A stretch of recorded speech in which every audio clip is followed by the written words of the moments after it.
ஒரு பொண்ணு எக்ஸாம் எழுத வேண்டியது இருக்கும். நீங்கள் ஹால் டிக்கெட் கொடுத்தா நல்லாயிருக்கும். சார் இப்போ அது எப்படி முடியும் சார்? நாங்கள் ஹையர் அத்தாரிட்டிலேருந்து வர இன்ஸ்ட்ரக்ஷன்ஸை தான் ஃபாலோ பண்ண முடியும். எக்ஸாம் எழுதுகிற அன்னைக்கு ஒரு ஸ்டூடெண்ட்டுக்கு ஹால் டிக்கெட்டை இஷ்யூ பண்ணுற ரூல்ஸ் நம்மக்கிட்ட இல்லை சார். ஓ, நான் வந்து ஆல்ரெடி சென்ட்ரலில் என்டிஏ ஜாயின்ட் செக்ரட்டரிட்ட பேசியிருக்கேன். அவங்க உங்களை சொல்கிறாங்க. நீங்கள் திரும்ப அவங்கள சொன்னால் நல்லா இருக்காது. சாரி சார், ரூல்ஸ்க்கு எதிராக எங்களால் எதுவுமே பண்ண முடியாது. எனக்கு அதெல்லாம் தெரியுமா? ரூல்ஸை மீறிட்டு பண்ண சொல்லி நான் தான் சொல்லுவேண்ணா. நான் வந்து ஒரு லா அபைடிங் சிட்டிசன்.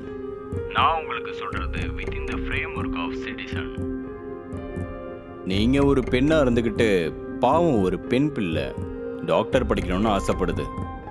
இதெல்லாம் நான் ரூல்ஸ் அண்ட் ரெகுலேஷன்ஸில் தான் பேசிக்கிட்டு இருக்கேன். நான் என்டிஏ ஜாயின்ட் செக்ரட்டரிட்ட பேசிக்கிறேன். நீங்கள் என்ன பண்ணுவீங்களோ எனக்கு தெரியாது. அட் எனி காஸ்ட் அந்த பெண் பிள்ளைக்கு ஹால் டிக்கெட் கொடுத்து தான் ஆகணும்.